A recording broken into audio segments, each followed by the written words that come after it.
Grupa studenta Ekonomskog fakulteta u Nišu održala je prvi sajam kadrovskih potencijala. Zadatak sajma je osmišljavanje karijere tokom studiranja.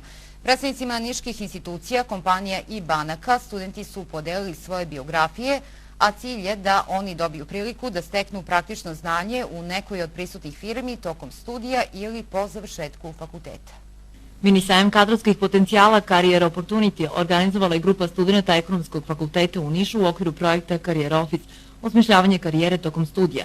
Studenti ekonomije mišljenja su da stečeno teorijsko znanje može biti primenjeno u praksi, a većina njih ima želju da po završetku studija posao nađe u banci. Voljela bih da radim u banci, zato sam i došla ovde da predam CV i da steknem neku praksu. Najviše bih voljela da kada završim fakultet, da se zaposlim u nekoj banci.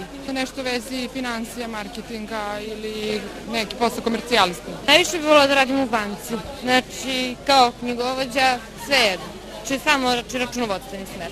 Projekat ima za cilj osnivanje kancelarije za osmišljavanje karijere tokom studija i da omogući studentima da steknu potrebne veštine za posao koji ih očekuje.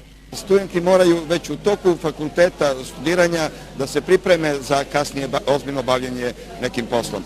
Zbog toga mi činimo napore da povežemo na ovaj način okruženje fakulteta sa studentima i profesorima, da napravimo stalne neke linkove da bi studenti kroz kontakte vrlo različitih priroda ostvarili to što mi želimo, znači da se lepo pripreme za kvalitetan posao koji će dobiti. Na sajmu su učestvovali predstavnici uglednih niških institucija, kompanije i banaka, a studentima Ekonomskog fakulteta jedan od učesnika na projektu Eugenio Sidoli održao je predavanje na temu korporativno upravljanje.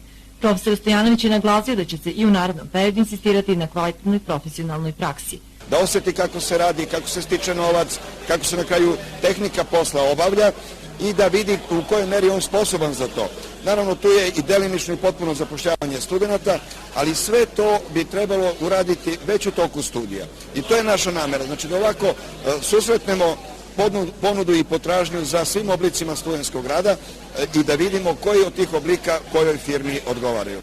Mentor projekta je naglasio da će se nastaviti saradnja sa Nacionalnom službom za zapošljavanje, Skupštinom grada i drugim organizacijama i da je dogovoreno da se napravi kalendar za godišnje manifestacije.